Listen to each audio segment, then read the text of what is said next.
Andyan kayo sa panahong gusto ko nang lisanin ang mundong to dahil sa bigat ng aking pasanin. Mga problema ko na kayong nakakaramdam, mga pangarap ko na kayong nakakaalam. Kayo ang aking gabay, kaya hindi bumigay. Mga sama ng loob na dinadaan sa tagay, kayo ang nagpalakas ng loob upang kumasa. Hindi nyo ko pinabayaan na ako'y mag-isa. Sa hirap man o sarap, o meron man o salat, nag-aambagan lahat, walang walet sa balat. At kung anong nakalapag ay pinagtsatsagaan, problema man na kay bigat, inyong pinapagaan.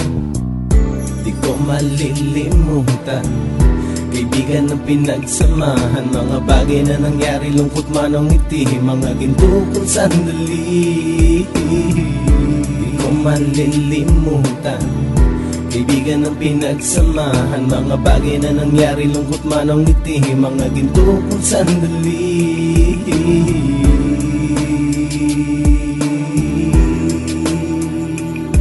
Hindi ko na mabilang kung ilang beses lumapit at sabihin ang problema na aking sinapit. Lagi kayong nasa aking tabi at handang tumulong, mula sa aking pagsikat hanggang sa aking paggulong. Mga tawanan na bumabaka sa bawat ngiti, na pumapawi sa lahat ng dinanas kong hitbe. Sumasaya ang sandali kapag nagbibiroan, at kung sino ang magkakaso ay walang turuan. Pakikitungo ng bawat isa lagi ay pantay, san man lugar magkakasama at magkakaakbay. Sana'y walang bumigay sa ating paglalakbay, mapapasa kamay din natin ang mga tagumpay.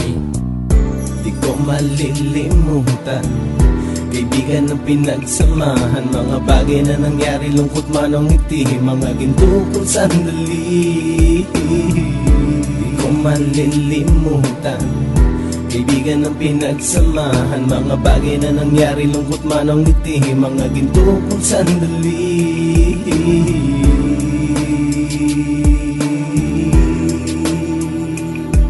Ito ay simpleng kanta na aking naisulat upang iparating ko ang aking pasasalamat. 10 ng ating samahan at mga kabilang, at ilang kaibigan ko na naging magulang. Kayong nagmulat ng aking mata upang makita na masaya pa rin tayo kahit walang kinita. Sa kagustuhang umunlad, sabay-sabay nangarap na balang araw makamit at ating tong mahanap, na kahit na ang isa sa atin ay makatalisod, para tumatag ang samahan at mataguyod.